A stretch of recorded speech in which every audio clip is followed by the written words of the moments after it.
दोस्तों नमस्कार। हमारे ऑफिस में एक इंक्वायरी आ रही है और काफ़ी हमारे भाई भी मुझसे ये सवाल पूछ रहे हैं कि भाई हमारा अगर एसआईएस का मसला है, जैसा कि आप लोग जानते हैं फ्रांस, जर्मनी, इटली या किसी भी कंट्री का, तो क्या हम कोर्ट के थ्रू जा कर के डायरेक्टली कार्ड ले सकते हैं? क्या कोई ऐसा कानून है कि शायद कोई लॉयर है जो ये बात कह रही है या कुछ लोग ये बात कह रहे हैं, तो इसमें कितना सच है? क्या ये हो सकता है, क्या ये नहीं हो सकता है? इस पर आप हमें बताइए कि आप क्या सोचते हैं। तो दोस्ती इसको ध्यान से सुनिए। इससे पहले मैं अपनी बात को हो सके ज़रूर आप हमें इंस्टाग्राम पर फॉलो करिए। सेम नाम से है जिस नाम से हमारा इंस्टाग्राम का टिकटॉक का चैनल है। अगर आप सर्च करेंगे तो आपको मिलेगा। वहाँ आपको दो फ़ायदे हैं। पहला ये कि अगर आप हमारे ऑफिस में फ़ोन मैसेज कर रहे हैं और आपको कोई जवाब नहीं दे रहा है, तो वहाँ आप अपने मैसेज में अपना नंबर ड्रॉप करिए। मैं अपने ऑफिस को बोलूँगा, वो आपको कॉन्टैक्ट करेगा। नंबर दो, मैं अक्सर आईमास में, कोर्ट कचहरी में या पुलिस स्टेशन अगर विजिट करता हूँ तो मैं स्टेटस पे अपडेट करता हूँ, तो आप वो भी आप चेक कर सकते हैं दोस्तों। तो दोस्तों सवाल, जैसा कि मैंने शुरुआत में बोला कि क्या कोर्ट केस के थ्रू एसआईएस वाले लोगों को कार्ड मिल सकता है। देखिए दोस्तों, जो इन्फॉर्मेशन मेरे तक पहुंची है वो ये है कि कोई लॉयर है, कोई लेडी लॉयर है शायद, वो ये कह रही है कि जिन लोगों का एसआईएस में नाम है वो लोग, यहाँ पुर्तगाल का शायद कोई कानून है जिसके बेसिस के ऊपर हम कोर्ट में केस करेंगे और वो कार्ड जो है वो निकल आएगा। देखिए दोस्तों, मुझे नहीं पता अब ये कौन सा कानून है या कैसे है, क्योंकि ये जो एसआईएस का मसला है दोस्तों, ये कोई हफ्ता 10 दिन 20 दिन पहले नहीं आया है। अगर हम इसको मोटे तौर पे देखें तो ये 2022 से चल रहा है। 2022 में बायोमेट्रिक्स हुए, 2022 में ही रिजेक्शन आई एसआईएस को लेकर के। 23 में बायोमेट्रिक्स हुए, 23 में रिजेक्शन आई। 24 में बायोमेट्रिक्स हुए, 24 में रिजेक्शन आई, और अब 25 आ गया। तो अब मुझे ये समझ नहीं आ रहा कि ये जो वकील है जो ये बात कह रही है, तो वो पिछले 3 साल से कहाँ थी? तो उसको तो तभी एक्टिव हो जाना चाहिए था भी अगर ऐसा कोई लॉ है जिसके बेसिस के ऊपर हम एसआईएस की प्रॉब्लम को लेकर के कोर्ट पे जाएंगे और कोर्ट से हमें कार्ड मिल जाएगा। तो ये तो 2022 से चलना चाहिए था, तो अभी तक उसने शुरू क्यों नहीं किया है? तो यहाँ इसका मतलब ये हो गया कि उसको पहले मालूम नहीं था और वो अचानक से पता लग गया उसे। यहाँ तब लॉ ऐसा कोई था नहीं और वो बना ही अब है। अब दोनों में से कौन सी बात सच है मुझे नहीं पता। अब इसके अंदर काफ़ी सारी चीज़ें आ जाती हैं, जैसा कि एक तो मैंने आपको पहले ही बता दी कि 3 साल से ये कहाँ थी, ये क्यों नहीं ये सामने आई। अब दूसरी चीज़ ये है दोस्तों कि जो एसआईएस का जो लॉ है ये बेसिकली कंट्रीज़ का लॉ नहीं है। ये यूरोपियन यूनियन, यूरोपियन कमीशन का लॉ है इमिग्रेंट्स, इलीगल इमिग्रेंट्स को लेकर के।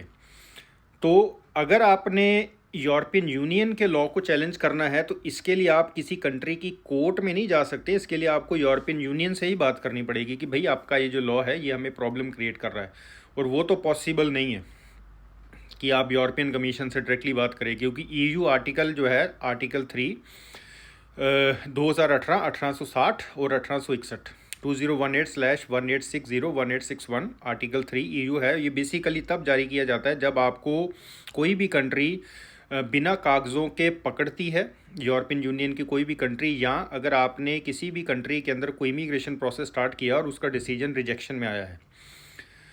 सो इस वजह से ये कंट्रीज़ को यूरोपियन यूनियन की तरफ से ये इंस्ट्रक्शन दी गई हैं कि तुमने स्ट्रिक्टली इस लॉ को फॉलो करना है, और इस लॉ के साथ आप लोगों को कंट्री आउट का नोटिस मिलता है, जो आप सब लोग जानते ही हैं।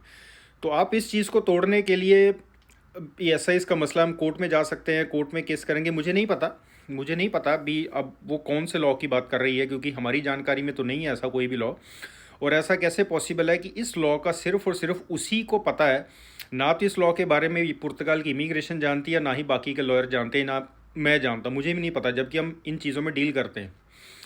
तो अब इसका एक तरीका है कि भाई या तो लोग जाएं और कोर्ट में केस करें, जो भी वो करने को कह रही है, फिर देख लेते हैं कि क्या होता है। क्योंकि एक चीज़ का आप लोगों ने ख्याल रखना है, जो मैंने पहले भी बात बोली थी, इस बार जो रिजेक्शन आएगी वो कंट्री आउट के साथ होगी। यानी कि जैसे आप लोगों को पहले SIS Austria, Germany, France, Italy, इन जगहों से आप लोगों को जब कंट्री आउट मिलता है, मतलब ऐसे इसमें नाम डाला जाता है तो कंट्री आउट मिलता है, सेम चीज़ अब पुर्तगाल करेगी। तो बेसिकली क्या होता है कि जब आपको कंट्री आउट नोटिस कोई इमिग्रेशन देती है तो हम इस कंट्री आउट नोटिस को चैलेंज करने के लिए हम कोर्ट में जाते हैं। बट यहाँ पर अगर आपने कोर्ट में केस किया और कार्ड आने की बजाय आपको आइमा ने रिजेक्शन भेज दिया, और वो पहले से उसमें के अंदर उसने मेंशन कर दिया कि अब कंट्री आउट है, 30 दिन के अंदर आप लीव करिए कंट्री, तो आप तो पहले से ही कोर्ट में है, और कंट्री आउट को चैलेंज करने के लिए हमें कोर्ट में जाना है। तो यानी कि अब दूसरी बार कोर्ट में नहीं जा सकते हैं, क्योंकि हम पहले से ही कोर्ट में बैठे हैं, तो अब आप कोर्ट में क्या बोलेंगे? ये भी एक सवाल आ जाता है। अब इसके अंदर एक चीज़ वो भी हो जाती है कि अगर लोगों ने सीधा कोर्ट में ही जाना है ऐसे इसको लेकर के, तो फिर मुझे लग रहा है कि उनको, जैसे हम लोग जिस कंट्री में नाम है हम उन कंट्रीज़ को कांटेक्ट करते हैं, उन्हें अपील कर रहे हैं, तो शायद ये करने की भी ज़रूरत नहीं है। अब सीधा फिर कोर्ट में बात होगी। और अगर कोर्ट ने कार्ड दे दिया है, जबकि वो देती नहीं है, बेसिकली जब आप कोर्ट में केस करते हैं तो आइमा जो है, कोर्ट जो है वो कभी भी कार्ड इशू नहीं करती है। वो सिर्फ आइमा की इंस्ट्रक्शंस को फॉलो करती है कि भाई अगर आइमा ने कोई कानून तोड़ा है जो नहीं बनता था तोड़ना, उस हिसाब से फिर कोर्ट जो है, जज जो है, वो आइमा को इंस्ट्रक्शन देता है कि नहीं भी ये तुमने गलत किया है। अगर सभी कानून लगाए गए हैं और जो आइमा ने डिसीजन दिया है वो सच है, बिल्कुल बनता ही था, तो कोर्ट भी यही कहेगी और जो आपका डिसीजन है फुल एंड फाइनल हो जाएगा। मुझे नहीं पता कि अब ये कोर्ट केस वाला जो मसला है, जो बात हो रही है, वो सच है झूठ है, मुझे नहीं पता। अब लोग करेंगे तो पता चलेगा कि भाई कितनों को कार्ड मिला है और कितनों को कंट्री आउट मिला है।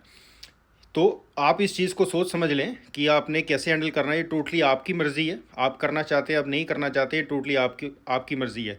क्योंकि ये बात मैंने पहले भी कही थी कि ये गोल्डन चांस है, और हमारा ऑफिस भी इस समय जिस तरह की प्रॉब्लम्स आ रही हैं, हम बड़े ही ध्यान से चीज़ों को इकट्ठा कर रहे हैं, डॉक्यूमेंट इकट्ठा कर रहे हैं, ताकि जब हम आइमा के पास जाएं तो उसमें कोई कमी ना रह जाए। आपकी जो जिम्मेदारी वो आप निभा रहे हैं, जो हमारे ऑफिस की जिम्मेदारी है वो हम निभा रहे हैं।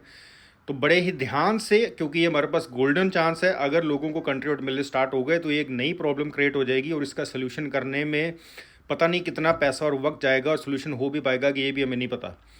कोर्ट केस वालों को आपकी मर्ज़ी, जैसा मैंने बताया, ये आप ही ने डिसाइड करना है कि आप कैसे करना चाहते हैं। दोस्तों नमस्कार।